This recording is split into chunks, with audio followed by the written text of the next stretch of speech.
ਕਰਤਾ ਪੁਰਖ ਨਿਰਭਉ ਨਿਰਵੈਰ ਅਕਾਲ ਮੂਰਤ। ਸਾਰੇ ਕਰੋ ਕਿਰਪਾ ਜੀ। ਅਜੂਨੀ ਸੈਭੰ ਗੁਰ ਪ੍ਰਸਾਦ। ਜਿਉ ਬੁਲਾਵੇ ਤਿਉ ਬੋਲੇ ਸੁਆਮੀ। ਕੁਦਰਤ ਕਵਣ ਹਮਾਰੀ। ਸਾਧ ਸੰਗ ਨਾਨਕ ਜਸ ਗਾਇਓ। ਜੋ ਪ੍ਰਭ ਕੀ ਅਤ ਪਿਆਰੀ। ਸਾਧ ਸੰਗ ਨਾਨਕ ਜਸ ਗਾਇਓ। ਜੋ ਪ੍ਰਭ ਕੀ ਅਤ ਪਿਆਰੀ। ਜੋ ਹਮਰੀ ਬਿਦ ਹੋਤੀ ਮੇਰੇ ਸਤਿਗੁਰਾ। ਸਾਰੇ ਕਰੋ ਕਿਰਪਾ। ਜੋ ਹਮਰੀ ਬਿਦ ਹੋਤੀ ਮੇਰੇ ਸਤਿਗੁਰਾ। ਸਾਬਿਦ ਤੁਮ ਹਰ ਜਾਣੋ ਆਪੇ। ਹਮ ਰੁਲਤੇ ਫਿਰਤੇ ਕੋਈ ਬਾਤ ਨਾ ਪੁੱਛਤਾ। ਗੁਰ ਸਤਿਗੁਰ ਸੰਗ ਕਿਰੇ ਹਮ ਥਾਪੇ। ਤਨ ਤਨ ਗੁਰੂ ਨਾਨਕ ਜਨ ਕੇਰਾ। ਜਿਤ ਮਿਲਿਆ ਚੂਕੇ ਸਭ ਸੋਗ ਸੰਤਾਪੇ। ਤਨ ਤਨ ਗੁਰੂ ਨਾਨਕ ਜਨ ਕੇਰਾ। ਜਿਤ ਮਿਲਿਆ ਚੂਕੇ ਸਭ ਸੋਗ ਸੰਤਾਪੇ। ਵਾਹਿਗੁਰੂ ਜੀ ਕਾ ਖਾਲਸਾ ਵਾਹਿਗੁਰੂ ਜੀ ਕੀ ਫਤਿਹ। ਸਾਰੇ ਕਰੋ ਕਿਰਪਾ ਦੀ ਆਖੋ। ਵਾਹਿਗੁਰੂ ਜੀ ਕਾ ਖਾਲਸਾ ਵਾਹਿਗੁਰੂ ਜੀ ਕੀ ਫਤਿਹ।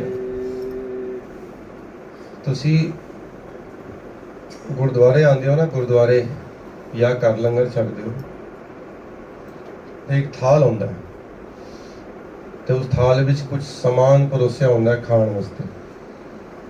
ਰੋਟੀ ਹੁੰਦੀ ਹੈ। ਕੀ ਹੁੰਦਾ? ਰੋਟੀ ਹੁੰਦੀ ਹੈ, ਦਾਲ ਸਬਜ਼ੀ ਹੁੰਦੀ ਹੈ, ਖੀਰ ਹੁੰਦੀ ਹੈ। ਇਹੀ ਸਮਾਨ ਹੁੰਦਾ ਜੀ। ਕੋਈ ਹਾਂ ਨਾ ਬੋਲ ਦੋ। ਹਾਂਜੀ ਹਾਂਜੀ ਠੀਕ ਹੈ। ਦੇਖੋ, ਮੈਂ ਇਸ ਤਰ੍ਹਾਂ ਕੋਈ ਕਥਾਵਾਚਕ ਨਹੀਂ ਹੈ ਕਿ ਮੈਂ ਬੋਲਦਾ ਰਹਾਂਗਾ ਤੇ ਤੁਸੀਂ ਅੰਦਰੋਂ ਸੁੱਤੇ ਰਹੋਗੇ। ਐਵੇਂ ਹੋਏਗਾ ਨਹੀਂ। ਆਪਾਂ ਗੱਲਬਾਤ ਕਰਨੀ ਹੈ ਅੱਧੇ ਘੰਟੇ ਵਾਸਤੇ ਸਿਰਫ। ਇਹ ਕਹੋ ਕਿ ਮੈਂ 15 ਮਿੰਟ ਸਮਾਪਤੀ ਕਰਦਾ ਹਾਂ, ਮੈਨੂੰ ਕੋਈ ਠੀਕ ਹੈ ਜੀ। ਤਲਵਾਰ ਸਾਹਿਬ ਨੇ ਕਹਿਤਾ ਹੁਣ ਠੀਕ। ਚਲੋ ਅੱਛਾ, ਹੁਣ ਮੈਂ ਬੇਨਤੀ ਕਰਨੀ ਸੀ ਕਿ ਅਸੀਂ ਥਾਲ ਪਰੋਸਿਆ ਤੇ ਥਾਲ ਵਿੱਚ ਸਮਾਨ ਪਾਇਆ ਤੇ ਉਹਨੂੰ ਖਾਦਾ ਤੇ ਉਸ ਨਾਲ ਸਾਡੀ ਤ੍ਰਿਪਤੀ ਹੋਈ, ਭੁੱਖ ਮਿਟੀ। ਇਹੀ ਹੋਇਆ ਜੀ। ਇਸ ਤਰ੍ਹਾਂ ਹੁੰਦਾ। ਇਹ ਸਾਰੇ ਅਸੀਂ ਜਾਣਦੇ ਹਾਂ, ਲੇਕਿਨ ਇੱਕ ਥਾਲ ਹੋਰ ਹੈ ਜਿਹਦੇ ਬਾਰੇ ਅਸੀਂ ਜਾਣਦੇ ਨਹੀਂ।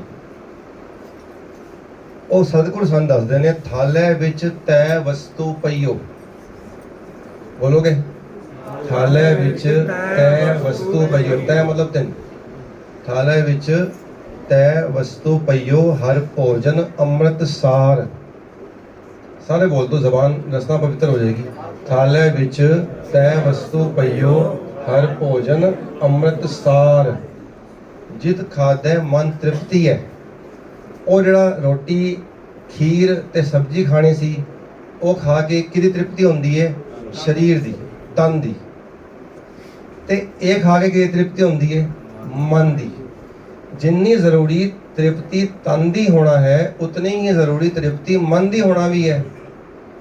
ਪਰ ਮੈਂ ਦੇਖਿਆ ਸੰਸਾਰ ਤੋਂ ਆਪਾਂ ਸਾਰੇ ਹੀ ਤਨ ਤੇ ਦਿਨ ਵਿੱਚ 3 ਵਾਰੀ ਤ੍ਰਿਪਤ ਕਰਦੇ ਹਾਂ। ਕਈ 4 ਵਾਰੀ ਵੀ ਕਰਦੇ ਨੇ, ਉਸ ਤੋਂ ਵੱਧ ਵੀ ਕਰਦੇ ਨੇ। ਅਸੀਂ ਤਨ ਤੇ ਤ੍ਰਿਪਤ ਕਰਦੇ ਹਾਂ ਦਿਨ ਵਿੱਚ 3 ਵਾਰੀ 4 ਵਾਰੀ, ਪਰ ਮਨ ਦੀ ਤ੍ਰਿਪਤੀ ਸਾਡੀ ਹੁੰਦੀ ਨਹੀਂ। ਉਸ ਪਾਸੇ ਸਾਡਾ ਧਿਆਨ ਹੀ ਨਹੀਂ ਹੈ। ਇੱਕ ਪੰਕਤੀ ਲਿਖੀ ਹੈ ਬੜੀ ਪਿਆਰੀ ਬਾਣੀ ਵਿੱਚ, ਸਨਕਾਦਿਕ ਨਾਰਦ ਮੁਨ ਸ਼ੇਖਾ।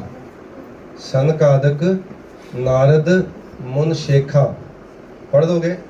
ਸਨਕਾਦਿਕ ਨਾਰਦ ਮੁਨ ਸ਼ੇਖਾ। ਇਹਨਾਂ ਨੂੰ ਨਾਮ ਕਿਉਂ ਲਿੱਤਾ? ਕਿਉਂਕਿ ਅਸੀਂ ਇਹਨਾਂ ਨੂੰ ਬੜਾ ਵੱਡਾ ਸਮਝਦੇ ਹਾਂ। ਸਨਕਾਦਿਕ, ਸਨਕਾਦਿਕ ਮਤਲਬ ਸਨਕ ਆਦਿਕ।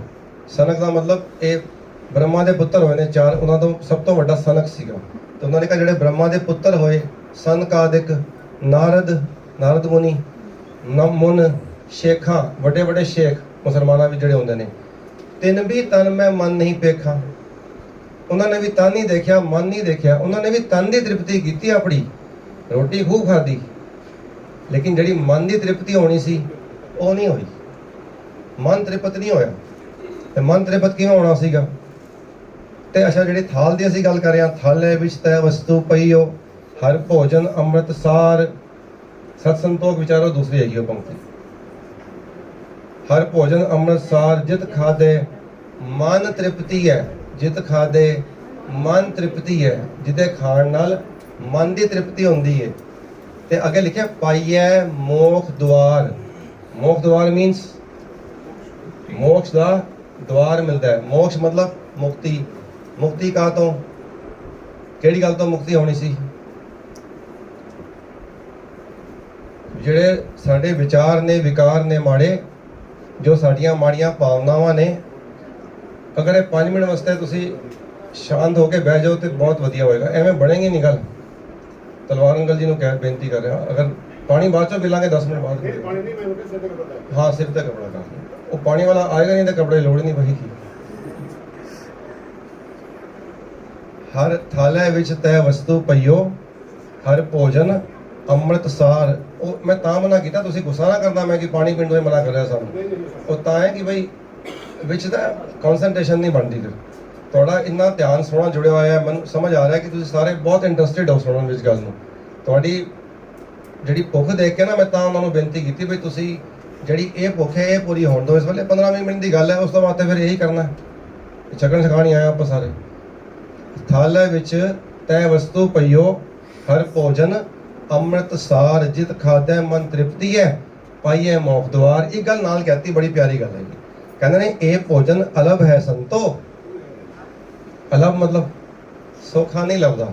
पनीर तो सौखा लभ जाता है, 200 रुपए का 250-300 रुपए जो भी है। तुसीं आधा किलो पनीर लियाओ, घर आके टमाटर नाल बना के उन्होंने खूब खाओ, जितना मर्जी खाओ। अलभ नहीं है, लभ्या जा सकता है, मिल जाता है, सौखा मिल जाता है।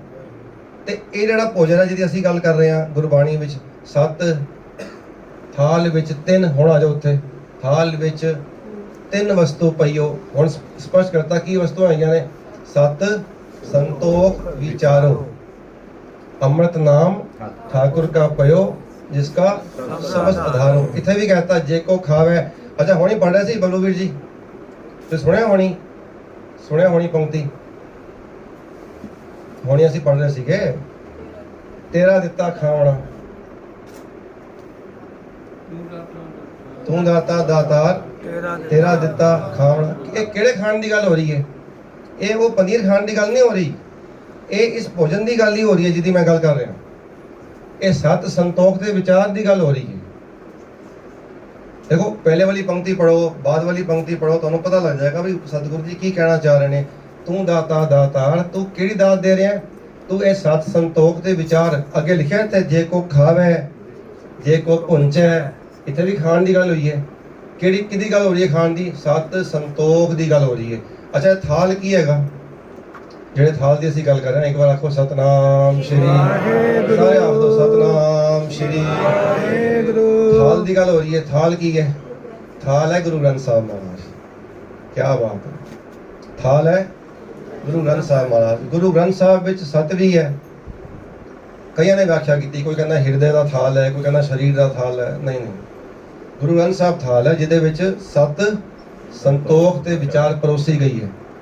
वो थाल स्टील का होंदा है, या अजकल तो थर्माकोल के थाल भी आ गए हैं। वो स्टील का थाल है, उहदे विच रोटी सब्जी ते खीर परोसी जाती है, चिली पनीर परोसा जाता है। तो इहदे विच ये भी थाल है। इस थाल विच 7 संतोख विचार। वो तन की तृप्ति वास्ते जरूरी है, ये मन की तृप्ति वास्ते जरूरी है। जे केवल तन की तृप्ति करते करते जिंदगी बीत गई। एक बाणी की पंक्ति है, बालक ते बिरध भया। तुसीं एक बड़े खुशी के मौके पर बैठे हो, शुकराना करने वास्ते बैठे हो। ਜਦੋਂ ਵੀ ਅਸੀਂ ਸ਼ੁਕਰਾਨਾ ਕਰੀਏ, ਸ਼ੁਕਰਾਨੇ ਦਾ ਮਤਲਬ ਹੈ ਅਸੀਂ ਗੁਰੂ ਨੂੰ ਚੇਤਾ ਕਰੀਏ। ਤੇ ਗੁਰੂ ਨੂੰ ਚੇਤਾ ਕਰਨ ਦਾ ਮਤਲਬ ਕੀ ਹੈਗਾ? ਗੁਰੂ ਨੂੰ ਚੇਤਾ ਮਤਲਬ ਗੁਰੂ ਦੀ ਸਿੱਖਿਆ ਨੂੰ ਚੇਤਾ, ਗੁਰੂ ਦੇ ਉਪਦੇਸ਼ ਨੂੰ ਚੇਤਾ। ਸਾਡਾ ਗੁਰੂ ਕੌਣ ਹੈ ਜੀ? ਸਾਡਾ ਗੁਰੂ ਹੈ ਹੀ ਉਪਦੇਸ਼, ਸਾਡਾ ਗੁਰੂ ਹੈ ਹੀ ਗਿਆਨ, ਸਾਡਾ ਗੁਰੂ ਹੈ ਹੀ ਸ਼ਬਦ। ਤੇ ਸ਼ਬਦ, ਉਪਦੇਸ਼, ਗਿਆਨ, ਸੀਖ ਜਿਹੜੀ ਸਿੱਖਿਆ ਹੈਗੀ ਹੈ ਉਹ ਸਾਡਾ ਗੁਰੂ ਹੈ। ਅਸੀਂ ਜਦੋਂ ਗੁਰੂ ਨੂੰ ਚੇਤਾ ਕਰਦੇ ਹਾਂ, ਅਸੀਂ ਗਿਆਨ ਨੂੰ ਚੇਤਾ ਕਰਦੇ ਹਾਂ, ਅਸੀਂ ਸ਼ਬਦ ਨੂੰ ਚੇਤਾ ਕਰਦੇ ਹਾਂ, ਅਸੀਂ ਸਿੱਖ ਨੂੰ ਚੇਤਾ ਕਰਦੇ ਹਾਂ। ਅਸੀਂ ਉਪਦੇਸ਼ ਨੂੰ ਚੇਤਾ ਕਰਦੇ ਹਾਂ। ਬਾਣੀ 'ਚ ਕਹਿੰਦੇ ਨੇ ਸਤਿਗੁਰੂ ਜੀ, ਉਪਦੇਸ਼ ਸੁਣੋ ਤੁਮ ਗੁਰ ਸਿੱਖੋ, ਉਪਦੇਸ਼ ਸੁਣੋ ਤੁਮ ਗੁਰ ਸਿੱਖੋ, ਸੱਚਾ ਇਹ ਸੁਆਓ। ਉਪਦੇਸ਼ ਕੀ ਹੈ ਜੀ? ਅੰਮ੍ਰਿਤ ਬਾਣੀ ਅੰਮ੍ਰਿਓ ਰਸ, ਅੰਮ੍ਰਿਤ ਬਾਣੀ ਅੰਮ੍ਰਿਓ ਰਸ, ਅੰਮ੍ਰਿਤ ਹਰਿ ਕਾ ਨਾਉ। ਜਿਹੜਾ ਪਰਮੇਸ਼ਵਰ ਦਾ ਨਾਮ ਹੈਗਾ ਉਹ ਅੰਮ੍ਰਿਤ ਹੈ। ਜੋ ਵੀ ਬਾਣੀ ਵਿੱਚ ਇੱਥੇ ਜੋ ਵੀ ਹੈ ਗੁਰੂ ਗ੍ਰੰਥ ਸਾਹਿਬ ਵਿੱਚ, ਉਹ ਸਾਰਾ ਅੰਮ੍ਰਿਤ ਹੈ। ਗੁਰੂ ਗ੍ਰੰਥ ਸਾਹਿਬ ਕੀ ਹੈ? ਗੁਰ ਅੰਮ੍ਰਿਤ ਭਿੰਨੀ ਦੇਹੁਰੀ, ਗੁਰ ਅੰਮ੍ਰਿਤ ਭਿੰਨੀ ਦੇਹੁਰੀ। ਅੰਮ੍ਰਿਤ ਨਾਲ ਭਰੀ ਹੋਈ ਭਿੱਜੀ ਹੋਈ ਦੇਹ ਹੈਗੀ ਗੁਰੂ ਗ੍ਰੰਥ ਸਾਹਿਬ, ਇਹ ਸਾਰਾ ਅੰਮ੍ਰਿਤ ਹੀ ਹੈ। ਇਹਦੇ ਵਿੱਚ ਇੱਕ ਇੱਕ ਸ਼ਬਦ ਜੋ ਹੈ ਉਹ ਅੰਮ੍ਰਿਤ ਹੈ। ਅਸੀਂ ਮੂਲ ਮੰਤਰ ਨੂੰ, ਬਾਣੀ ਨੂੰ, ਵਾਹਿਗੁਰੂ ਸ਼ਬਦ ਨੂੰ ਅਸੀਂ ਬੜਾ ਅੰਡਰ ਐਸਟੀਮੇਟ ਕੀਤਾ ਪਿਆਰਿਓ। ਕੀ ਕੀਤਾ ਅਸੀਂ?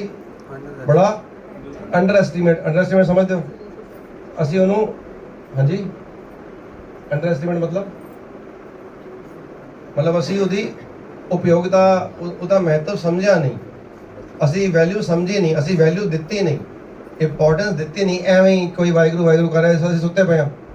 ਮੈਂ ਕਈ ਵਾਰ ਵੇਖਿਆ ਦੀਵਾਨਾਂ ਵਿੱਚ ਵਾਹਿਗੁਰੂ ਦੀ ਧੁਨੀ ਹੋ ਰਹੀ ਹੁੰਦੀ ਹੈ ਤੇ ਲੋਕ ਸੁੱਤੇ ਹੁੰਦੇ ਨੇ ਵਿੱਚ। ਕਮਾਲ ਦੀ ਗੱਲ ਹੈ। ਸ਼ਾਮ ਸੁੰਦਰ ਤਜ ਨੀਂਦ ਕਿਉਂ ਆਈ?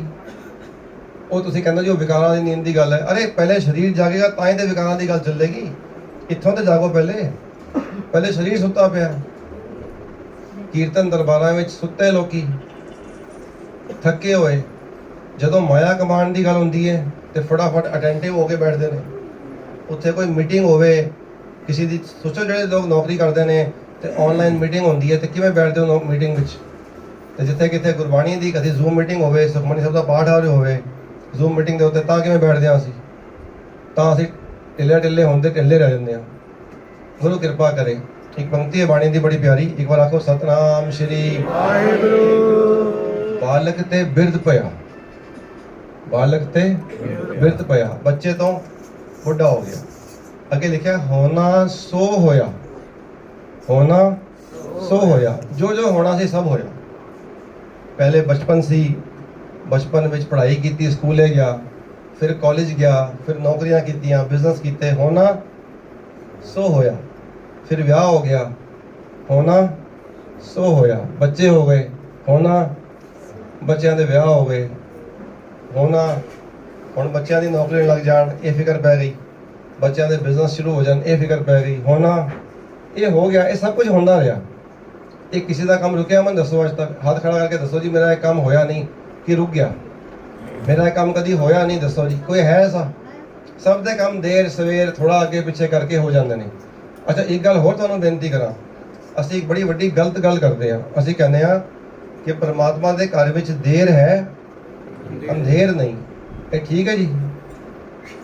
ਦੇਰ ਹੈ, ਉਹਦੇ ਘਰ ਵਿੱਚ ਦੇਰ ਹੋ ਸਕਦੀ ਹੈ? ਉਹਦੇ ਘਰ ਵਿੱਚ ਕੋਈ ਦੇਰ ਨਹੀਂ ਹੈ। ਇਹ ਸਾਡੀ ਬਣਾਈਆਂ ਹੋਈ ਗੱਲਾਂ ਨੇ, ਕੱਚੀ ਬਾਣੀ ਹੈ ਨਾ, ਤੇ ਕੱਚੀਆਂ ਗੱਲਾਂ ਤੇ ਕੱਚੇ ਬੰਦੇ ਅਸੀਂ, ਤੇ ਕੱਚੀਆਂ ਸਾਡੀਆਂ ਗੱਲਾਂ। ਉਹਦੇ ਘਰ ਵਿੱਚ ਦੇਰ ਕਿਸ ਤਰ੍ਹਾਂ ਹੋ ਸਕਦੀ ਹੈ? ਉਹਨੇ ਕਿਉਂ ਦੇਰ ਕਰਨੀ? ਉੱਥੇ ਕੋਈ ਦੇਰ ਨਹੀਂ ਹੈ, ਕੋਈ ਅੰਧੇਰ ਨਹੀਂ ਹੈ। ਦੇਰ ਸਾਡੇ ਵੱਲੋਂ ਹੈ। ਸਾਡੇ ਟਹਿ ਪੈਣ ਵਿੱਚ ਦੇਰ ਹੋ ਸਕਦੀ ਹੈ, ਸਾਡੇ ਮਾਫੀ ਮੰਗਣ ਵਿੱਚ ਦੇਰ ਹੋ ਸਕਦੀ ਹੈ। ਸਾਡੇ ਉਹ ਤੇ ਕਹਿੰਦਾ ਜੈ ਜੈ ਕਾਜ ਕਿਰਤ ਸੇਵਕ ਕੀ, ਪੜੋਗੇ? ਜੈ ਜੈ ਕਾਜ ਕਿਰਤ ਸੇਵਕ ਕੀ, ਤਹਾਂ ਤਹਾਂ ਉੱਠ ਧਾਵੈ। ਉੱਠ ਧਾਵੈ ਮਤਲਬ ਉੱਠ ਕੇ ਭੱਜ ਕੇ ਆਵੇ। ਜੇ ਪਰਮਾਤਮਾ ਭੱਜ ਕੇ ਆ ਰਿਹਾ ਤੇ ਦੇਰ ਕਿਸ ਤਰ੍ਹਾਂ ਹੋਈ? ਜੇ ਪਰਮਾਤਮਾ ਹੀ ਭੱਜ ਕੇ ਪਹੁੰਚਿਆ, ਉਹਨੇ ਵੀ ਫਲਾਈਟ ਫੜਨੀ ਹੈ, ਕੋਈ ਵੀ ਉਹਨੂੰ ਟਿਕਟ ਨਹੀਂ ਮਿਲੀ ਆਉਣ ਲੱਗਿਆ।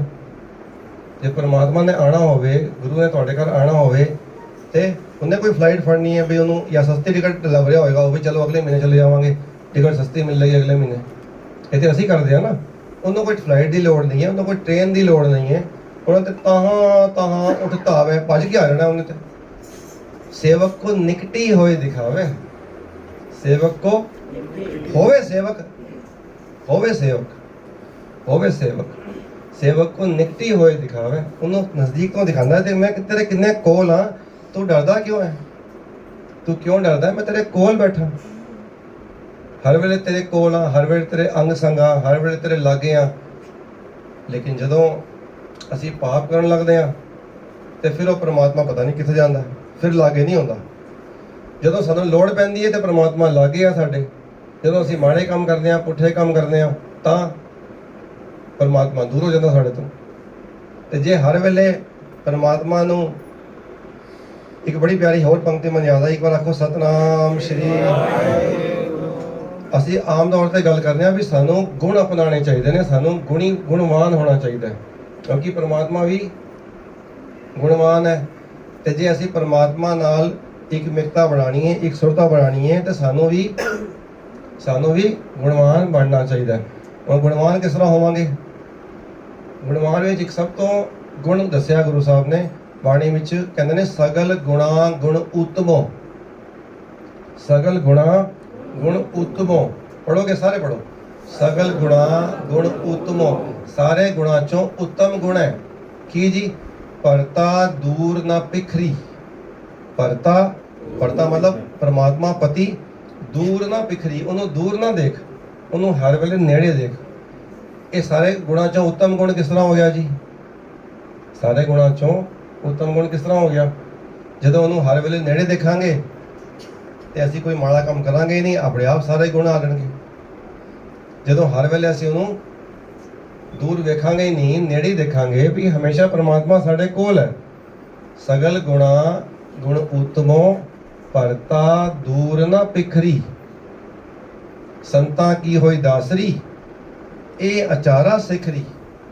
ਸੰਤਾਂ ਦੀ ਮਤਲਬ ਸਤ ਸੰਗਤ ਦੀ, ਸਤ ਸੰਗਤ ਦਾ ਦਾਸ ਬਣ ਕੇ ਸੰਗਤ ਦੀ ਸੇਵਾ ਕਰਨੀ ਹੈ, ਉਹਨਾਂ ਨੂੰ ਪਾਣੀ ਪਿਲਾਣਾ ਹੈ, ਸੰਗਤ ਦੇ ਜੋੜੇ ਝਾੜਨੇ ਨੇ, ਸੰਗਤ ਦੀ ਸੇਵਾ ਕਰਨੀ ਹੈ। ਜਿੱਥੇ ਵੀ ਸੰਗਤ ਇਕੱਠੀ ਹੋਵੇ, ਸੰਤਾਂ ਕੀ ਹੋਏ ਦਾਸਰੀ, ਇਹ ਅਚਾਰਾ ਸਿਖਰੀ। ਅਚਾਰਾ ਮਤਲਬ ਆਚਰਣ। ਅਚਾਰ ਉਹ ਅੰਮ ਦਾ ਅਚਾਰ ਨਹੀਂ, ਅਚਾਰਾ ਅੰਮ ਦਾ ਅਚਾਰ ਨਹੀਂ, ਆਚਰਣ, ਕਰੈਕਟਰਿਸਟਿਕ, ਟ੍ਰੇਟਸ, ਤੁਹਾਡੀ ਜਿਹੜੀ ਜੀਵਨ ਦੇ ਗੁਣ ਹੈਗੇ ਨੇ ਉਹਨਾਂ ਵਿੱਚ ਇਹ ਅਚਾਰ ਸਿੱਖ। ਗੁਰਮਿਲ ਚੱਜ ਅਚਾਰ ਸਿੱਖ, ਉੱਥੇ ਵੀ ਲਿਖਿਆ ਤੁਧ ਕਦੇ ਨਾ ਲੱਗੇ ਦੁੱਖ। ਤੈਨੂੰ ਕਦੇ ਦੁੱਖ ਨਹੀਂ ਲੱਗੇਗਾ ਜਦੋਂ ਗੁਰੂ ਨੂੰ ਮਿਲ ਕੇ ਚੱਜ ਤੇ ਆਚਾਰ ਸਿੱਖੇਗਾ। ਤੇ ਜਿਹੜੇ ਆਚਾਰ ਨੇ, ਆਚਰਣ ਨੇ, ਗੁਰੂ ਨੂੰ ਪੁੱਛ ਸਤਿਗੁਰੂ ਜੀ ਕੀ ਆਚਰਣ ਹੋਣਾ ਚਾਹੀਦਾ ਸਿੱਖ ਦਾ, ਕੀ ਚੱਜ ਹੋਣਾ ਚਾਹੀਦਾ, ਮੈਨੂੰ ਕਿਸ ਤਰ੍ਹਾਂ ਜੀਵਨ ਬਤੀਤ ਕਰਨਾ ਚਾਹੀਦਾ। ਜੇ ਮੈਂ ਗੁਰੂ ਦੇ ਆਸ਼ੇ ਅਨੁਸਾਰ, ਗੁਰੂ ਦੇ ਕਹੇ ਅਨੁਸਾਰ, ਗੁਰੂ ਦੀ ਮੱਤ ਦੇ ਅਨੁਸਾਰ ਜੀਵਨ ਬਤੀਤ ਕਰਦੀ ਹਾਂ ਤੇ ਮੈਨੂੰ ਕੀ ਮਿਲੇਗਾ? ਕਹਿੰਦੇ ਤੁਧ ਕਦੇ ਨਾ ਲੱਗੇ ਦੁੱਖ। ਤੈਨੂੰ ਕਦੇ ਵੀ ਦੁੱਖ ਚੇਤਾ ਨਹੀਂ ਆਏਗਾ, ਦੁੱਖ ਨੇੜੇ ਨਹੀਂ ਆਏਗਾ। ਇਹ ਹਮੇਸ਼ਾ, ਕਿਉਂਕਿ ਉਹ ਸੁੱਖਾਂ ਦਾ ਸਵਾਮੀ ਹੈ। ਗੁਰੂ ਗ੍ਰੰਥ ਸਾਹਿਬ ਕੌਣ ਨੇ ਜੀ? ਸੁੱਖਾਂ ਦੇ ਦਾਤੇ, ਸੁੱਖਾਂ ਦੇ ਸਵਾਮੀ ਨੇ। ਸਾਰੇ ਸੁੱਖ ਉਹਨਾਂ ਦੇ ਘਰ ਹੈਗੇ ਨੇ। ਤੇ ਜਿਹੜੇ ਥਾਂ ਮੱਥੇ ਟੇਕਦੇ ਆ ਅਸੀਂ ਇਸ ਆਸ ਵਿੱਚ ਕਿ ਸਾਨੂੰ ਕਿੱਥੋਂ ਹੋਰ ਮਿਲ ਜਾਏ, ਕਿੱਥੋਂ ਹੋਰ ਮਿਲ ਜਾਏ, ਉਹਨਾਂ ਨੂੰ ਨਹੀਂ ਮਿਲਦਾ। ਫਿਰ ਇੱਕ ਥਾਂ ਤੇ ਕੇਵਲ ਤੇ ਕੇਵਲ ਮੱਥਾ ਗੁਰੂ ਗ੍ਰੰਥ ਸਾਹਿਬ ਨੂੰ ਟੇਕਣ ਦੀ ਆਦਤ ਬਣਾ ਲਓ। ਆਦਤ ਕਹਿੰਦੇ ਨੇ, ਬਾਣ ਇੱਕ ਪੰਕਤੀ ਆਈ ਪ੍ਰਹਲਾਦ ਨੂੰ ਜਦੋਂ ਹੁਣੀ ਸ਼ਬਦ ਪੜ੍ਹ ਰਿਹਾ ਸੀ ਬੱਚਾ ਅਮੋਲਕ ਸਿੰਘ, ਤੇ ਉਹ ਸ਼ਬਦ ਆਇਆ ਵੀ ਪ੍ਰਹਲਾਦ ਪਠਾਏ ਪੜਨ ਸਾਲ ਸੰਗ ਸਖਾ ਬੋਲੀਏ ਬਾਲ। ਤੇ ਉਹਨੇ ਕਿਹਾ ਅੱਗੋਂ ਮੋਕੋ ਕਹਾ ਪੜਾਵਸ ਆਲ ਜਾਲ। ਮੇਰੀ ਪਟੀਆ ਲਿਖ ਦਿਓ ਸ਼੍ਰੀ ਗੋਪਾਲ, ਤੁਸੀਂ ਮੇਰੀ ਇਹ ਪਟੀਆ ਸਰੇੜ ਲਓ, ਇਸ ਤੇ ਰੱਬ ਦਾ ਨਾਮ ਲਿਖ ਦਿਓ, ਮੈਨੂੰ ਕੀ ਪੜਾਈ ਜਾ ਰਹੇ ਹੋ, ਇਹ ਸਭ ਮੇਰੇ ਕੰਮ ਦਾ ਨਹੀਂ ਹੈਗਾ।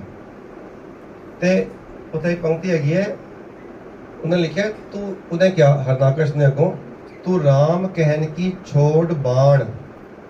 ਤੂੰ ਰਾਮ ਕਹਿਣ ਕੀ ਛੋੜ ਬਾਣ। ਬਾਣ ਮਤਲਬ ਹੁੰਦਾ ਆਦਤ। ਤੂੰ ਕੀ ਹੈ ਹਰ ਵੇਲੇ ਵਾਹਿਗੁਰੂ ਵਾਹਿਗੁਰੂ ਵਾਹਿਗੁਰੂ ਵਾਹਿਗੁਰੂ ਕਰੀ ਜਾਂਦਾ। ਇੱਕ ਇਸ ਸੰਦਰਭ ਵਿੱਚ ਮੈਂ ਹੋਰ ਗੱਲ ਕਰਾਂ, ਉਹਨੂੰ ਕਿਹਾ ਪ੍ਰਹਲਾਦ ਨੂੰ, ਤੇ ਉਹ ਕਹਿਣ ਲੱਗਾ ਅੱਗੋਂ, ਮੈਂ ਇਹ ਬੇਨਤੀ ਕਰਨ ਲੱਗਾ, ਅਸੀਂ ਆਦਤ ਬਣਾ ਲਈ ਜੋ ਆਦਤ ਪ੍ਰਹਲਾਦ ਨੇ ਬਣਾਈ। ਪ੍ਰਹਲਾਦ ਨੇ ਕੀ ਆਦਤ ਬਣਾਈ? ਹਰ ਵੇਲੇ ਜ਼ਬਾਨ ਤੋਂ ਵਾਹਿਗੁਰੂ ਵਾਹਿਗੁਰੂ ਵਾਹਿਗੁਰੂ ਵਾਹਿਗੁਰੂ ਵਾਹਿਗੁਰੂ ਇਹੀ ਚੱਲਣਾ ਚਾਹੀਦਾ। ਮੂਲ ਮੰਤਰ ਚੱਲਣਾ ਚਾਹੀਦਾ, ਬਾਣੀ ਚੱਲਣੀ ਚਾਹੀਦੀ ਹੈ, ਹਰ ਵੇਲੇ ਜ਼ਬਾਨ ਤੋਂ ਇਹੀ ਚੱਲਣਾ ਚਾਹੀਦਾ। ਲੇਕਿਨ ਇੱਕ ਗੱਲ ਹੋਰ ਬੇਨਤੀ ਨਾਲ ਕਰ ਜਾਵਾਂ, 5 ਮਿੰਟ ਮੇਰੇ ਬਾਕੀ ਰਹਿ ਗਏ। ਕੇਵਲ ਅਸੀਂ ਮੂੰਹ ਤੋਂ ਨਹੀਂ ਵਾਹਿਗੁਰੂ ਵਾਹਿਗੁਰੂ ਬੋਲਣਾ, ਇਹ ਪਹਿਲਾ ਸਟੈਪ ਹੈ। ਸਮਝਣਾ ਇਸ ਗੱਲ ਨੂੰ, ਬੋਲਣਾ ਬਹੁਤ ਜ਼ਰੂਰੀ ਹੈ, ਲੇਕਿਨ ਇਹ ਮੰਜ਼ਿਲ ਨਹੀਂ ਹੈ, ਪਹਿਲੀ ਪੌੜੀ ਹੈ। ਪਹਿਲੀ ਪੌੜੀ ਹੈ। ਉਸ ਤੋਂ ਬਾਅਦ ਕੋਸ਼ਿਸ਼ ਇਹ ਕਰਨੀ ਹੈ ਕਿ ਕੇਵਲ ਮੇਰੀ ਜ਼ਬਾਨ ਨਾ ਵਾਹਿਗੁਰੂ ਕਰੇ, ਮੇਰੇ ਕੰਨ ਵੀ ਵਾਹਿਗੁਰੂ ਸੁਣਨ ਦੇ ਆਦੀ ਹੋਣ। ਜੇ ਤੁਸੀਂ ਵਾਹਿਗੁਰੂ ਜਪੋ ਤੇ ਅੰਦਰ ਵਿਚਾਰ ਨਾ, ਹੁਣ ਵੀ ਵਿਚਾਰ ਚੱਲਦੇ ਨੇ, ਦੇਖੋ ਹੁਣ ਵੀ ਨੋਟ ਕਰੋ। ਇੱਕ ਅਸੀਂ ਇਧਰੋਂ ਇਹ ਵਿਆਖਿਆ ਵੀ ਸੁਣ ਰਹੇ ਹਾਂ, ਹੁਣ ਅਸੀਂ ਕੀਰਤਨ ਵੀ ਸੁਣ ਰਹੇ ਸੀ, ਤੇ ਹੁਣ ਵਿਚਾਰ ਵੀ ਸੁਣ ਰਹੇ ਹਾਂ, ਅਸੀਂ ਆਪਣੇ ਵਿਚਾਰ ਵੀ ਸੁਣ ਰਹੇ ਹਾਂ, ਅੰਦਰ ਕੁਝ ਨਾ ਕੁਝ ਚੱਲ ਰਿਹਾ ਨਾਲ ਦੇ ਨਾਲ ਹੀ। ਕਿਸੇ ਦਾ ਚੱਲ ਰਿਹਾ ਕਿ ਚਲੋ ਹੁਣ 5-10 ਮਿੰਟ ਬਾਅਦ ਚਲੋ ਹੁਣ ਟਾਈਮ ਹੋ ਗਿਆ, ਇਸ ਤੋਂ ਬਾਅਦ ਹੁਣ ਅੱਗੇ ਜਾ ਕੇ ਜੋ ਕੰਮ ਕਰਨੇ ਨੇ ਉਹ ਕਰਨੇ ਨੇ, ਘਰ ਜਾ ਕੇ ਮੈਂ ਰੋਟੀ ਪਕਾਣੀ ਹੈ, ਬੱਚਿਆਂ ਨੂੰ ਸਕੂਲ ਭੇਜਣਾ ਜਾਂ ਜੋ ਵੀ ਉਹ ਵਿਚਾਰ ਚੱਲਦੇ ਪਏ ਨੇ, ਚੱਲ ਰਹੇ ਨਾਲ ਜੀ ਕੋਈ ਨਾ ਕੋਈ ਵਿਚਾਰ ਨਾਲ ਚੱਲ ਰਹੀ ਹੈ। ਕਿਸੇ ਨੂੰ ਕੋਈ ਹੋਰ ਕੰਮ ਜਾਣਾ, ਸ਼ਾਮੀ ਦਾ ਇਹ ਕੰਮ ਹੈ, ਉਹਦੇ ਧਿਆਨ ਆ ਗਿਆ ਅਚਾਨਕ, ਅੱਛਾ ਇਧਰ ਵੀ ਸੁਣ ਰਹੇ ਨੇ, ਐਵੇਂ ਹਾਂ ਵੀ ਕਰ ਰਿਹਾ ਸੀ ਤੇ ਅੰਦਰੋਂ ਵਿਚਾਰ ਵੀ ਚੱਲ ਰਹੀ ਹੈ। ਇਹ ਦੁਚਿੱਤਾ ਹੋ ਗਿਆ। ਦੁਚਿੱਤਾ ਨਹੀਂ, ਦੁਚਿੱਤੇ ਨਹੀਂ। ਜੇ ਇੱਕ ਹੋਏ ਤਾਂ ਉਗਵੇ, ਜੇ ਇੱਕ ਹੋਏ ਤਾਂ ਉਗਵੇ। ਜੇ ਸੁਰਤ ਇੱਕ ਹੋਏਗੀ, ਮਨ ਚਿੱਤ ਇਕਾਗਰ ਹੋ ਕੇ ਸ਼ਬਦ ਵਿੱਚ ਟਿਕੇਗਾ ਤਾਂ ਉਗੇਗਾ। ਉਗਦਾ ਕਿਉਂ ਨਹੀਂ? ਇਸੇ ਵਾਸਤੇ ਨਹੀਂ ਉਗਦਾ, ਇਸੇ ਵਾਸਤੇ ਨਹੀਂ ਉਗਦਾ। ਅਸੀਂ ਕਹਿੰਦੇ ਅਸੀਂ ਤਾਂ 2 ਘੰਟੇ ਬੈਠ ਕੇ ਆਏ ਸੰਗਤ ਵਿੱਚ, 4 ਘੰਟੇ ਬੈਠ ਕੇ ਆਏ, ਤੇ ਤੁਸੀਂ ਕਹਿੰਦੇ ਹੋ ਵੀ ਸੰਗਤ ਕਾ ਗੁਣ ਬਹੁਤ ਅਧਿਕਾਈ। ਲਿਖਿਆ ਬਾਣੀ ਵਿੱਚ, ਸੰਗਤ ਕਾ ਫਲ ਬਹੁਤ ਅਧਿਕਾਈ, ਜੋ ਗਨਕਾ ਜੋ ਸੋਟਾ ਗਨਕ ਉਧਾਰੇ। ਜਿਵੇਂ ਸੋਟੇ ਨੇ, ਤੋਤੇ ਨੇ ਗਨਕਾ ਦਾ ਉਧਾਰ ਕਰਤਾ ਸੀਗਾ, ਇੰਨਾ ਸੰਗਤ ਦਾ ਫਲ ਮਿਲਦਾ ਹੈ। ਤੇ ਅਸੀਂ ਤਾਂ ਰੋਜ਼ ਸੰਗਤ ਕਰਨੇ ਆ, ਗੁਰਦੁਆਰੇ ਜਾਂਦੇ ਆ, ਅਸੀਂ ਤਾਂ ਬੰਗਲਾ ਸਾਹਿਬ, ਸੀਸਗੰਜ ਸਾਹਿਬ ਵੀ ਰੋਜ਼ ਜਾ ਰਹੇ ਹਾਂ, ਕਈ ਤਾਂ ਪੈਦਲ ਵੀ ਜਾਂਦੇ ਨੇ। ਚਲੋ ਪੈਦਲ ਜਾਣ ਦੀ ਮੈਂ ਮਹਿਮਾ ਨਹੀਂ ਦੱਸ ਰਿਹਾ, ਪਰ ਵੈਸੇ ਗੱਲ ਕਰ ਰਿਹਾ।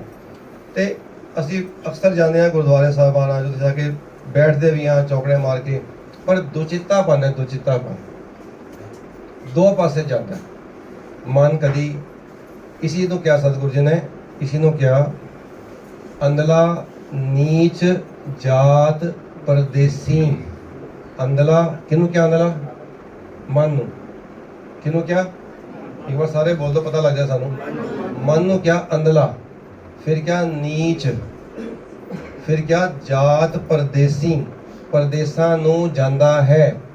ਜਾਤ ਦਾ ਮਤਲਬ ਉੱਥੇ ਉਹ ਜਾਤ ਨਹੀਂ ਹੈ ਚੱਡਾ ਗਿਲ ਨਾਰੰਗ, ਉਹ ਨਹੀਂ ਹੈਗੀ। ਅੰਧਲਾ ਨੀਚ ਜਾਤ ਪਰਦੇਸੀ, ਪਰਦੇਸਾਂ ਨੂੰ ਜਾਂਦਾ ਹੈ। ਤੇ ਜਾਂਦਾ ਕਿਵੇਂ ਜੀ? ਖਿਨ ਆਵੇ ਤਿਲ ਜਾਵੇ। ਐਵੇਂ ਆਇਆ ਤੇ ਐਵੇਂ ਚਲਾ ਗਿਆ ਵਾਪਸ। ਕਿੱਥੇ ਗਿਆ? ਪਰਦੇਸਾਂ ਨੂੰ। ਪਰਦੇਸ ਕਿੱਥੇ? ਅਮਰੀਕਾ ਪ੍ਰਦੇਸ਼ ਨਹੀਂ ਹੈ, ਅਮਰੀਕਾ ਦੀ ਗੱਲ ਨਹੀਂ ਹੋ ਰਹੀ ਪ੍ਰਦੇਸ਼ ਦੀ। ਪ੍ਰਦੇਸ਼ ਕੀ ਹੈ?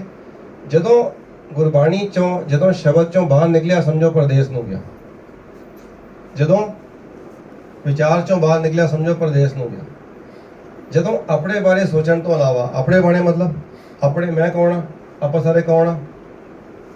ਆਪਾਂ ਸਾਰੇ ਕਹੋ ਕਬੀਰ ਇਹ ਰਾਮ ਕੀ ਅੰਸ਼, ਕਹੋ ਕਬੀਰ ਇਹ ਰਾਮ ਕੀ ਅੰਸ਼। ਜਿਵੇਂ ਇਹਦੀ ਵਿਚਾਰ ਚੋਂ ਬਾਹਰ ਨਿਕਲਿਆ, ਰਾਮ ਦੀ ਵਿਚਾਰ ਚੋਂ ਬਾਹਰ ਨਿਕਲਿਆ, ਜਦੋਂ ਸ਼ਬਦ ਦੀ ਵਿਚਾਰ ਚੋਂ ਬਾਹਰ ਨਿਕਲਿਆ ਤੇ ਕਿਸੇ ਹੋਰ ਬਾਰੇ ਸੋਚਣ ਲੱਗ ਪਿਆ, ਸਮਝ ਲੈਣਾ ਪ੍ਰਦੇਸ਼ ਗਿਆ। ਤੇ ਹਰ ਵਾਰੀ ਜਾਂਦੇ ਹੀ ਰਹਿੰਦਾ ਪ੍ਰਦੇਸ਼। ਹੋਣੀ ਵੀ ਅੱਧੇ ਘੰਟੇ 'ਚ ਕਿੰਨੀ ਵਾਰੀ ਚਲਾ ਗਿਆ ਤੇ ਕਿੰਨੀ ਵਾਰੀ ਵਾਪਸ ਮੁੜ ਕੇ ਆ ਗਿਆ। ਤੇ ਖਿਨ ਆਵੇ ਤਿਲ ਜਾਵੇ। ਤੇ ਜੇ ਐਵੇਂ ਚੱਲਦਾ ਰਿਹਾ ਤੇ ਕੀ ਹੋਏਗਾ? ਤਾਂ ਕਿ ਸੰਗਤ ਨਾਨਕ ਰਹਿੰਦਾ, ਤਾਂ ਕਿ ਸੰਗਤ ਨਾਨਕ ਰਹਿੰਦਾ, ਕਿਉਂ ਕਰ ਮੂੜਾ ਪਾਵੇ। ਪਰਮਾਤਮਾ ਨੂੰ ਕਿਸ ਤਰ੍ਹਾਂ ਪਾ ਸਕਦਾ ਹੈ, ਗੁਰੂ ਦੀ ਖੁਸ਼ੀ ਕਿਸ ਤਰ੍ਹਾਂ ਲੈ ਸਕਦਾ ਹੈ? ਅਗਰ ਤੂੰ ਐਵੇਂ ਚੱਲਦਾ ਰਿਹਾ, ਤੇਰਾ ਮਨ ਕਦੀ ਜਾਂਦਾ ਤੇ ਕਦੀ ਆਉਂਦਾ, ਕਦੀ ਜਾਂਦਾ ਤੇ ਕਦੀ ਆਉਂਦਾ। ਤੇ ਕਰਨਾ ਕੀ ਸੀਗਾ? ਕਰਨਾ ਕੀ ਸੀਗਾ? ਮਨ ਨੂੰ ਕਹਿਣਾ ਸੀਗਾ, ਮਨ ਪਰਦੇਸੀ ਵੇ ਪਿਆਰੇ ਆਓ ਕਰੇ, ਇੱਥੇ ਆ ਕੇ ਬੈਠ। ਥਿਰ ਕਰ ਬੈਸੋ, ਥਿਰ ਘਰ, ਘਰ ਕਿਹੜਾ? ਹਿਰਦਾ, ਹਿਰਦੇ ਵਿੱਚ ਸਥਿਰ ਹੋ ਕੇ ਬਹਿ ਜਾਓ। ਇਸ ਘਰ ਦੀ ਗੱਲ ਨਹੀਂ ਹੋ ਰਹੀ, ਇੱਟਾਂ ਸੀਮੈਂਟ ਦੇ ਘਰ ਦੀ ਗੱਲ ਨਹੀਂ ਹੋ ਰਹੀ, ਇਸ ਘਰ ਦੀ ਗੱਲ ਹੋ ਰਹੀ ਹੈ। ਇਸ ਘਰ ਦੇ ਵਿੱਚ ਸਥਿਰ ਹੋ ਕੇ ਬੈਠੋ ਤੇ ਕੀ ਹੋਏਗਾ ਜੀ? ਥਿਰ ਕਰ ਬੈਸੋ ਹਰ ਜਨ ਪਿਆਰੇ, ਥਿਰ ਕਰ ਬੈਸੋ ਹਰ ਜਨ ਪਿਆਰੇ।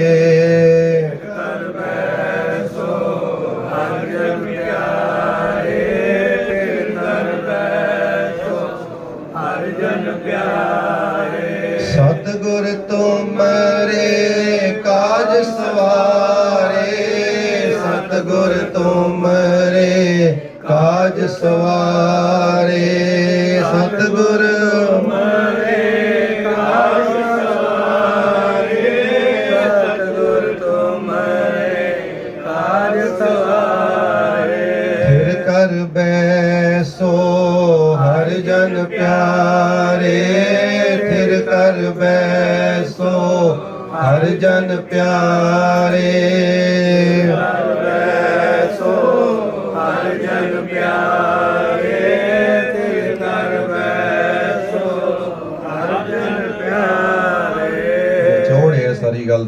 ਅਸੀਂ ਆਪਣੇ ਮਨ ਨੂੰ ਸਥਿਰ ਕਰਕੇ ਆਪਣੇ ਘਰ ਵਿੱਚ ਲੈ ਕੇ ਆਈਏ, ਉਹਨੂੰ ਭੱਜਣ ਨਾ ਦਈਏ, ਭੱਜਣ ਨਾ ਦਈਏ। ਜਦ ਵੀ ਤੁਸੀਂ ਵਿਚਾਰ ਵਿੱਚ ਆਓ, ਵਾਹਿਗੁਰੂ ਜਪੋ, ਇਹ ਹੁੰਦਾ ਕਿ ਮਨ ਭੱਜਦਾ ਹੈ।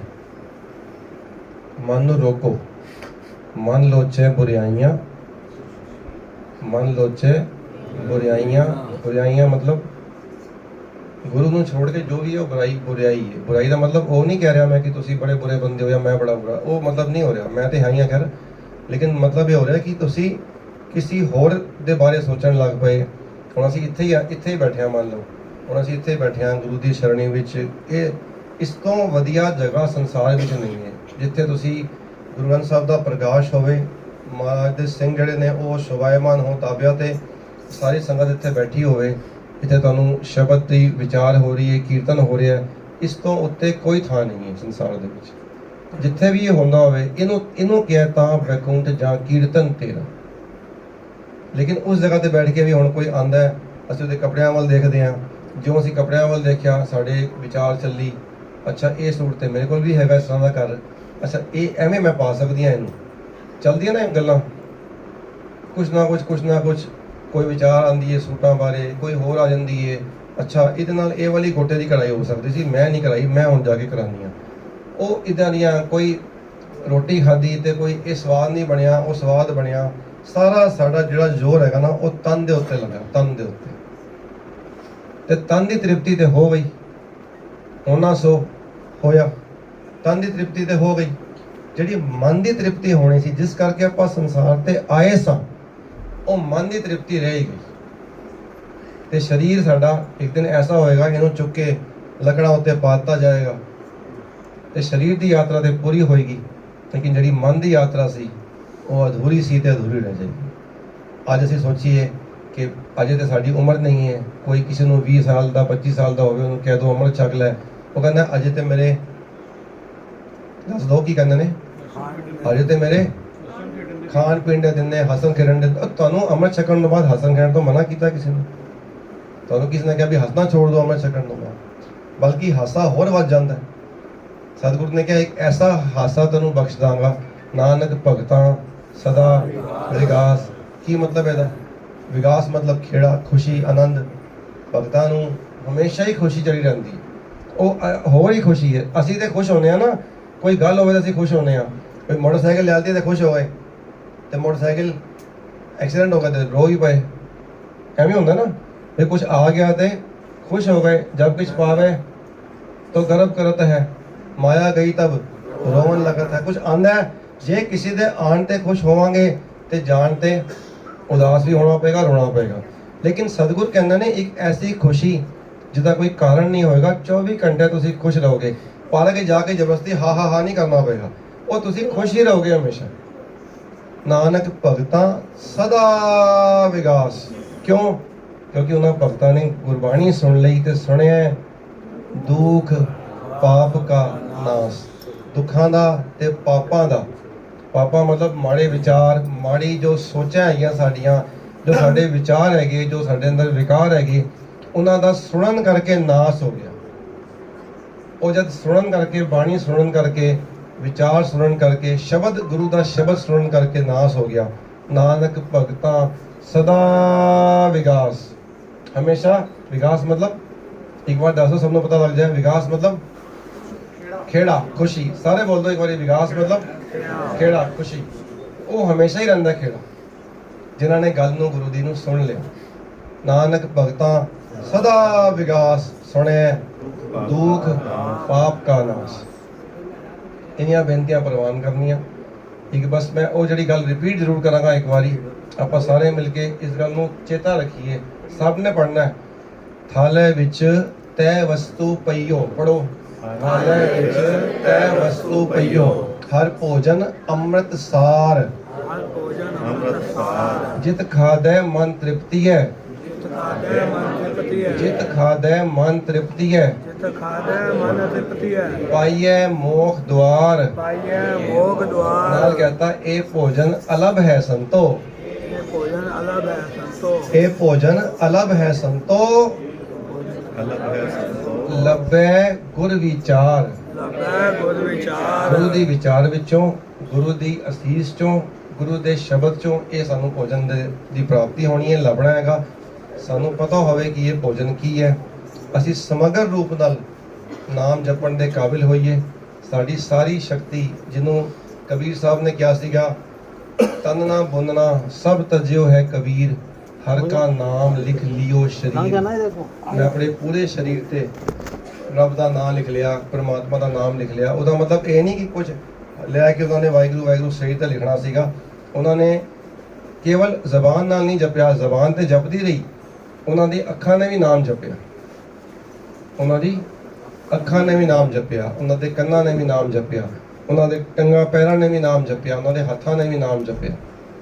ਹੱਥ ਕਿਵੇਂ ਨਾਮ ਜਪਦੇ ਨੇ? ਕਰ ਹਰ ਕਰਮ, ਜਿਹੜੇ ਚੰਗੇ ਕੰਮ ਨੇ ਤੁਸੀਂ ਉਹ ਕਰੋਗੇ, ਗੁਰੂ ਦੇ ਦੱਸੇ ਹੋਏ ਕੰਮ ਕਰੋਗੇ ਤਾਂ ਸਮਝੋ ਹੱਥ ਨਾਮ ਜਪ ਰਹੇ ਨੇ। ਤੁਸੀਂ ਉਸ ਰਸਤੇ ਚੱਲੋਗੇ ਜਿੱਥੇ ਗੁਰੂ ਕਹਿੰਦਾ, ਸਮਝ ਲਓ ਪੈਰ ਵੀ ਨਾਮ ਜਪ ਰਹੇ ਨੇ। ਜ਼ਰੂਰੀ ਨਹੀਂ ਕਿ ਜ਼ਬਾਨ ਹੀ ਨਾਮ ਜਪਦੀ ਹੈ, ਕੰਨ ਵੀ ਨਾਮ ਜਪਦੇ ਨੇ। ਅਗਰ ਤੁਸੀਂ ਕੰਨਾਂ ਨਾਲ ਨਾਮ ਨੂੰ ਸੁਣਦੇ ਹੋ ਤੇ ਰਸਨਾ ਨਾਮ ਜਪਦੀ ਹੈ, ਮਨ ਵੀ ਨਾਮ ਜਪੇਗਾ। ਅਗਰ ਸਾਰੇ ਸਮਗਰ ਰੂਪ ਨਾਲ ਨਾਮ ਜਪਣਾ ਇਹਨੂੰ ਕਹਿੰਦੇ ਨੇ।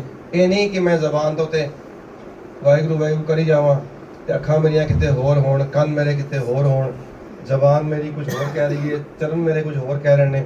ਇਹ ਤੇ ਸਾਰਾ ਉਸਤਤ ਮਨ ਮੈਂ ਕਰ ਨਿਰੰਕਾਰ, ਮਨ ਵਿੱਚ ਉਸਤਤ ਕਰਦੇ ਰਹਿਣਾ, ਔਰ ਕਰ ਮਨ ਮੇਰੇ ਸਤ ਵਿਵਹਾਰ। ਇਹ ਦੋਨੋਂ ਗੱਲਾਂ ਨਾਲ ਸਮਗਰ ਰੂਪ ਨਾਲ ਨਾਮ ਜਪਿਆ ਜਾਏ। ਅਸੀਂ ਕਹਿੰਦੇ ਜੀਵਨ ਨਹੀਂ ਬਦਲਿਆ ਨਾਮ ਜਪ ਕੇ, ਗੁਰੂ ਕਿਰਪਾ ਕਰੇ। ਸਮਾਂ ਮੇਰਾ ਹੋ ਗਿਆ, ਜੀਵਨ ਬਦਲਨੇ ਨੇ, ਜੀਵਨ ਬਦਲਦੇ ਮੈਂ ਆਪ ਦੇਖੇ ਨੇ। ਸਤਿਗੁਰੂ ਦੀ ਹਜ਼ੂਰੀ ਵਿੱਚ ਕਹਿ ਰਿਹਾ, ਤੁਸੀਂ ਕਰਕੇ ਵੇਖੋ। ਮਹਾਰੁੱਤੀ ਆਵਣਾ ਵੇਖੋ ਕਰਮ ਕਮਾਏ, ਨਾਨਕ ਹਰੇ ਨਾ ਸੁਕਈ ਜੇ ਗੁਰਮੁਖ ਨਾਮ ਤੇ ਆਏ। ਸਤਿਗੁਰ ਕਿਰਪਾ ਕਰੇ, ਅਸੀਸ ਬਖਸ਼ੋ। ਪਿੰਡ ਪੁੱਲਾਂ ਚੁਕਾਣ ਗੈਲੀਆਂ, ਬਹੁਤ ਬਹੁਤ ਵਧਾਈਆਂ ਨੇ ਪਰਿਵਾਰ ਨੂੰ। ਤਲਵਾਰ ਅੰਕਲ ਮੇਰੇ ਬਹੁਤ, ਮਨ ਤੇ ਇੱਥੇ ਆ ਕੇ ਪਤਾ ਲੱਗਿਆ ਕਿ ਇਹਨਾਂ ਦਾ ਘਰ ਹੈਗਾ। ਤੇ ਬਹੁਤ ਗੋਲਡੀ ਵਿੱਚ ਵੀ ਬੈਠੇ ਨੇ ਸਾਡੇ, ਜਿਨ੍ਹਾਂ ਨੇ ਸਾਰੇ ਸੇਵਾ ਦਾ ਇੱਥੇ ਜ਼ਿੰਮਾ ਸੰਭਾਲਿਆ ਹੋਇਆ ਹੈ। ਰਤਪਾਲ ਵੀਰ ਜੀ ਵੀ ਨੇ, ਹੋਰ ਬਹੁਤ ਸਾਰੇ ਮੇਰੇ ਪਿਆਰੇ ਵੀਰ ਜਿਨ੍ਹਾਂ ਨੇ ਸਾਰੇ ਸਾਡੇ ਜੱਥੇ ਦੇ ਵੀ ਇੱਥੇ ਜਿਹੜੇ ਸਿੰਘ ਆਏ ਨੇ, ਜਿਨ੍ਹਾਂ ਨੇ ਬੜੇ ਪਿਆਰ ਨਾਲ ਇਹ ਸਾਰਾ ਪ੍ਰੋਗਰਾਮ ਉਲੀਕਿਆ। ਸ਼ੁਕਰਾਨਾ ਹੈ ਗੁਰੂ ਸਾਹਿਬ ਦਾ, ਜਿਨ੍ਹਾਂ ਨੇ ਸਤਿਗੁਰੂ ਜੀ ਨੇ ਅਸੀਸ ਬਖਸ਼ ਕੇ ਇਹ ਜਿਹੜੇ ਸਾਰੇ ਕਾਰਜ ਨੇ, ਇਹ ਹਰ ਹਫਤੇ ਸ਼ਬਦ ਚੌਕੀ ਜੱਥਾ ਗੁਰਦੁਆਰਾ ਸੀਸਗੰਜ ਸਾਹਿਬ ਵੱਲੋਂ, ਜਮਨਾਬਾਦ ਸਰਕਲ ਵੱਲੋਂ ਇਹ ਸਮਾਗਮ ਹੁੰਦੇ ਨੇ। ਕਿਸੇ ਨੇ ਆਪਣੇ ਘਰ ਸਮਾਗਮ ਕਰਾਉਣਾ ਵੀ ਹੋਵੇ ਤੇ ਕੋਈ ਮਾਇਆ ਨਹੀਂ, ਕੋਈ ਭੇਟਾ ਨਹੀਂ ਹੈਗੀ ਹੈ। ਕੇਵਲ ਇੱਕ ਆਦਰਸ਼ ਨੂੰ ਲੈ ਕੇ ਚੱਲੇ ਹਾਂ, ਇੱਕ ਟੀਚਰ ਨੂੰ ਲੈ ਕੇ ਚੱਲੇ ਹਾਂ। ਆਪ ਜਪੋ ਅਵਰਾ ਨਾਮ ਜਪਾਓ, ਸੁਨਤ ਕਹਿਤ ਰਹਿਤ ਗਤ ਪਾਓ। ਸਤਿਗੁਰੂ ਬਖਸ਼ਿਸ਼ ਕਰੇ, ਸਾਨੂੰ ਇਹ ਤੌਫੀਕ ਬਖਸ਼ੀ ਰੱਖੇ। ਜਦ ਤੱਕ ਸਵਾਸ ਨੇ, ਇਹ ਕਹਿੰਦੇ ਨੇ ਸਿੱਖੀ ਕੇਸਾ ਸਵਾਸਾਂ ਸੰਗ ਨਿਭ ਜਾਏ। ਇਹ ਅਸੀਸ ਤੁਸੀਂ ਬਖਸ਼ਣੀ ਹੈ ਸਭ ਨੇ। ਕਿਸੇ ਨੇ ਇਹ ਪ੍ਰੋਗਰਾਮ ਆਪਣੇ ਘਰ ਲਿਖਵਾਉਣੇ ਹੋਣ, ਉਹ ਵੀ ਸਤਿਕਾਰਯੋਗ ਜੋਗਿੰਦਰ ਸਿੰਘ ਜੀ ਬੈਠੇ ਨੇ, ਉਹਨਾਂ ਨੂੰ ਲਿਖਵਾ ਸਕਦੇ ਨੇ। ਤੇ ਇਹ ਸਾਰੇ ਸਮਾਗਮ ਇਸ ਤਰ੍ਹਾਂ ਹੀ ਚੱਲਦੇ ਨੇ, ਤੁਹਾਡੀ ਅਸੀਸ ਨਾਲ, ਸੰਗਤਾਂ ਦੀ ਅਸੀਸ ਨਾਲ। ਕੋਈ ਵੀ ਉਪਰਾਲਾ ਇਸ ਤਰ੍ਹਾਂ ਦਾ ਕਰੀਏ, ਆਪਾਂ ਸਾਰੇ ਮਿਲ ਜੁਲ ਕੇ ਗੁਰੂ ਦੀ ਅਸੀਸ ਲਈਏ। ਮੇਰੇ ਵੱਲੋਂ ਆਪ ਜੀ ਫਤਿਹ ਪ੍ਰਵਾਨ ਕਰਨੀ ਹੋਈਆਂ ਬੇਅੰਤ ਭੁੱਲਾਂ ਚੁੱਕਾਂ ਦੀ ਮਾਫੀ ਦੇ ਦੇਣਾ। ਹੁਣ ਆਪਾਂ ਆਨੰਦ ਸਾਹਿਬ ਦਾ ਪਾਠ ਨਹੀਂ, ਪਹਿਲੇ ਸਹਿਜ ਪਾਠ ਦੀ ਸਮਾਪਤੀ ਕਰਨੀ ਹੈ। ਅੱਛਾ, ਇੱਕ ਬੱਚੇ ਨੇ ਸ਼ਹਾਬਤ, ਮੇਰੇ ਵੱਲੋਂ ਫਤਿਹ ਪ੍ਰਵਾਨ ਕਰੋ ਜੀ। ਵਾਹਿਗੁਰੂ ਜੀ ਕਾ ਖਾਲਸਾ, ਵਾਹਿਗੁਰੂ ਜੀ ਕੀ ਫਤਿਹ।